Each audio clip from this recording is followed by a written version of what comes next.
ada orang yang menyumbang penapis air untuk kegunaan minum orang ramai. Bolehkah air itu diambil untuk dijual atau guna basuh tangan ataupun basuh botol, susu dan lain-lain? Yang pertama, apa yang disumbangkan oleh orang tersebut adalah mesin penapis air. Dia bukan sumbang air. Air itu bukan dia punya. Dia bukan menyumbang air. Air adalah milik peremis tempat tersebut lah. Kalau air itu ataupun penapis air itu disumbangkan ke masjid, maka air itu adalah hak masjid. Kalau mesin penapis air itu disumbangkan di suatu tempat, maka ia adalah hak ataupun milik premis ataupun tempat tersebut.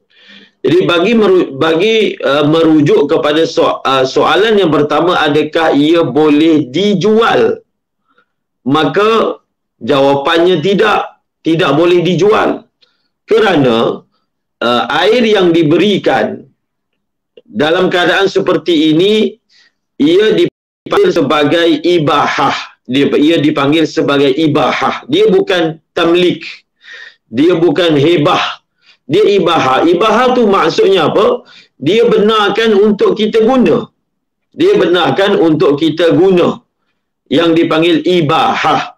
Jadi ibahah ini dia bukanlah tamlik, iaitu memilikkan perkara tersebut kepada orang ramai.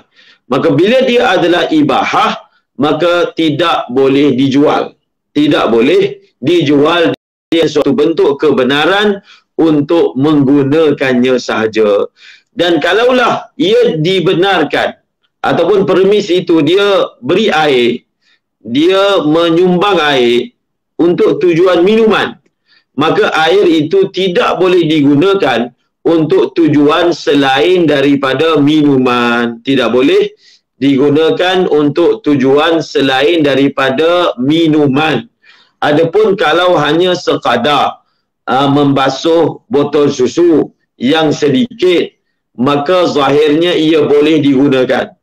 Kalaulah kita gunakan untuk perkara-perkara yang kecil, seperti untuk membasuh botol susu, dan menurut anggapan kita ia terlalu sedikit dan tuannya itu insya-Allah membenarkannya, bolehlah kita menggunakannya. Ingat kaedah yang saya sebutkan tadi, kalaulah sesuatu itu diberikan untuk satu tujuan, maka pengguna hanya berhak menggunakan ataupun mengambilnya untuk tujuan mengapa ia diberi. Kerana barang itu adalah milik seseorang dan seseorang itu memberikannya dengan suatu tujuan, maka kita tidak boleh menggunakannya luar daripada tujuan yang ia dibenarkan.